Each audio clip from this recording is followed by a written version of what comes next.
Hello everyone, welcome to Best Recipes with Sharon.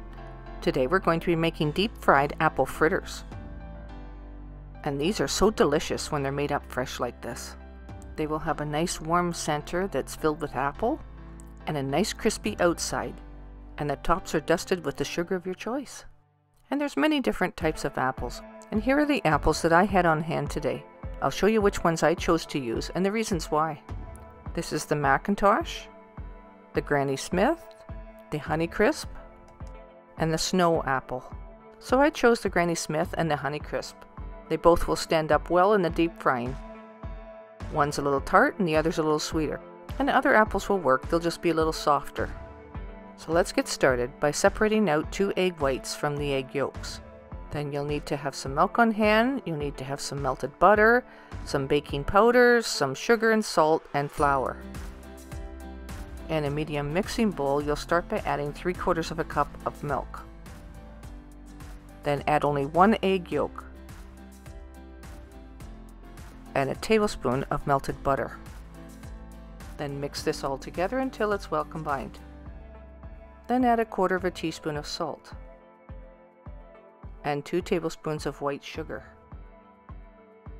Then 1½ teaspoons of baking powder. And finally, 1 cup of flour. Then mix this together until it's well combined. Take the 2 egg whites and beat them until they form stiff peaks. Take and add this to the rest of the batter. Using a large spoon, mix it gently until the egg whites are just nicely incorporated.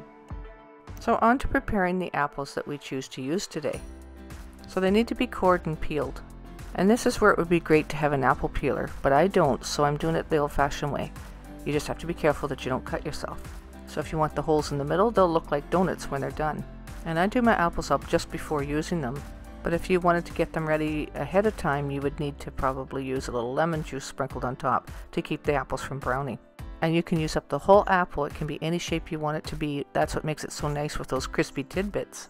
And if your batter's a little thick, you can still add a little bit of milk if you need to thin it out a bit. Now onto the pot on the stove, we use about 3 inches of canola oil, and I heat the oil up to about 360 degrees. I'm using a plastic knife shield here to put it in the middle of the apple so it's firm and easy to get it into the oil. That actually worked quite nicely. And you want your hot oil to stay between 350 and 370 degrees or so, because if it's too hot, it won't cook the apples inside, it'll brown up too quickly on the outside. On the other hand, if your oil is too low, it'll cause a soggy fritter. So ideally, the oil should be about 360 to 370 degrees. And when they're golden, remove them onto a paper towel to drain. And you can add new ones in even if another one is not quite finished cooking.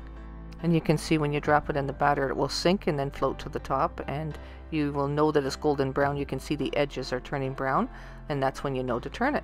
And I either use a fork or tongs to turn them over. So you'll need a good cooking thermometer to keep track of your heat, and you'll need to adjust your heat as necessary. So if any pieces have broken, or you just simply want to cut them into tidbits and do it this way, throw them into the rest of the batter like this. I enjoy the tidbits because they're a little bit more crispy. It's a good way to use up the extra batter that's left as well. So I just put them in by spoonfuls, and if they stick together, it doesn't matter, they'll break apart easily. Awesome. Used up right to the very last little bit. And once again, once they start to brown, you just turn them over and brown the other side. And then you remove them with something that can drain easily. This has a screen on it, so this works perfectly.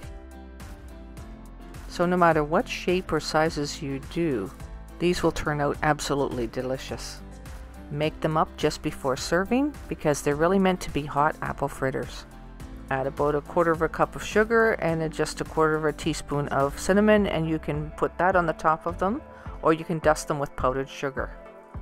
I think my preference is the powdered sugar.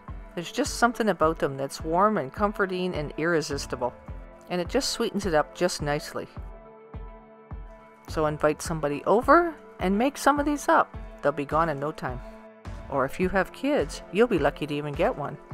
So here it is. And if you like this, give it a thumbs up, and don't forget to subscribe and comment. Thanks so much for watching, and until next time, happy eating!